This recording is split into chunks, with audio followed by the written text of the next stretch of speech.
Sanibonani-ke ubongiwe Indlovukazi Ngiza nendaba wona uzanani nendlebe. Lona-ke umamgobhozi wenu wodumo oniphathela zona zishisa on my YouTube channel.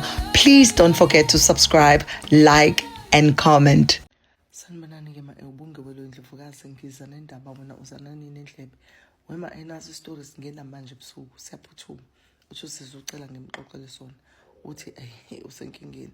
Uthi usisi-ke namhlanje uhambile waya kuphi esaluni, kanti makahamba usise esaluni uyokwenza inwele, so nangempela afika esaluni ayenze ikhanda wenziwa umunye usisi nje othile, uyamenza kusisi ikhanda, uyamenza ukhanda, baxoxe-ke nje kube mnandi nje ubusuke wazi esaluni ukuthi enene mhlampe niyaxoxa nje nixoxa noma ingane in general. Abese bexoxe nangabafana-ke usisi-ke abese yasho ukuthi hayi bayakhuluma nje ukuthi wena yakho indoda, ngazi bebebuzana ukuthi yakho indoda wabona ngani ukuthi iyakuthanda kasho mananga. Bese yaphendula usisi athi ngabona kanje nomunye asho akhulume, baxoxa nje, i-conversation iyavutha nje esaloni amantombazane. Hayi kwaqala lana-ke konakala ulokhuzana untombazane lo wamlukayo, kusho ukuthi kungena i-phone call ingena undodakala intombazane le iyafona.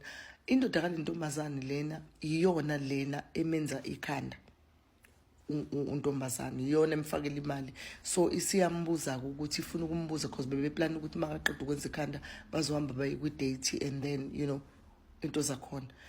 Indoda ifona kuntombazane lo ibuza ukuthi like how far are you ukuthi uqede ukuluka. Ifona ngani nge-video call. Okay fine, mayifona nge-video call intombazane iyaringa-ke ifone ibhala ubabe, usisi lo uyamluka la intombazane. Bese iringeke ifoni ayibambe ifone call, so usisi lo nje emluka nje kusho ukuthi naye-ke phela uphakathi ey'ndabeni zalo sisi, ngoba phela ifoni uyabona naye ukuthi ubani ufonayo. Makathi uyabheka lo muntu ofonayo indoda yakhe umyeni wakhe, like ashadile naye. Indoda ineni ibona ukuthi ngeke lo muntu ongathi uyangazi nje lo muntu imbone umfazi wayo, bese vele idrop ifone fast. Bese yafona lo sisi lo, ngoba idrop ifone yangasho ukuthi kwenzekalani. Bese yafona futhi intombazane ukuthi athi uyambuza-ke ukuthi hayi angasayibamba-ke indoda ifone, bese mshiyela imessage.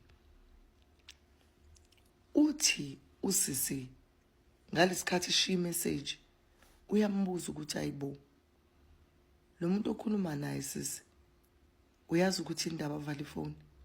Athi intombazane hayi angazi. Athi umyeni wami lo kufonelayo.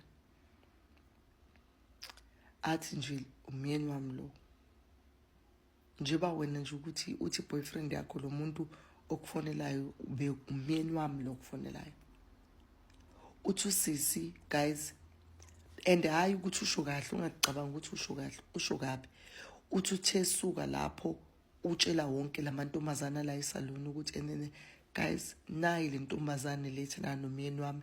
Ngiyakhumbula ngixoxela ukuthi ngiyasola ukuthi umyeni wami usenomuntu, indlela ayenza ngayo uhlale ngekho endlini wenza ukuthi nokuthi nayi-ke intombazane ajola nayo. Uthi hayi amungenela amantombazane esaluni amthuka.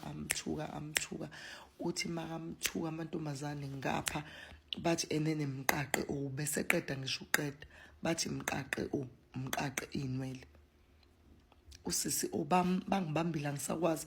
Uthi ngiyaxolisa ukuthi sisi bengingazi ukuthi unomuntu wakhe mina. Uthi intombazane yayizwa mshini. Uthi ngalesikhathi bekhuluma bonke yena usisi lo uthatha isikere umgunda inwele. Uthi akagundi lento ade yenza kuphela, ugunda nenwele zakhe from the ground. Uthi uhambe esaluni egunde yonke lo ndawo leyo, bemgunde ngesikere ngathi ade dliwa igundane, bashiya le ndawo ebingakalukwa yodwa. Uthi wema I'm so traumatized, ngihambile-ke ngaye police station ngayovula icala. Uthi kuyimanje ngikhuluma nje unkosikazi kalo baba lo uselukhuzeni uthathiwe amaphoyisa usesitokisini. uthi indoda yakhe mangifonela naye sayibamba ucingo uthi ma eyangazi ukuthi yenze njani, akazi ukuthi yenze njani kwaphela bengeka ngambophisa untombazane because bamhlukumezile and they were threatening her laphana, and also mase bemgunda ikhanda. Kungcono ukuthi umiyekelile because ubengazi ukuthi ngempela indoda yakhe. Kungcono ukuthi umiyekelile. Hayi umngani wethu uthi yayi uyagowa shem adobana layo. Ngithi angintshele ngisheshe ngisiphuthumise ngoba nawe uthe siyaphuthuma akazi uthenze njani orami khiphe lo asisi alisula icala la nkosikazi kale ndoda yakhe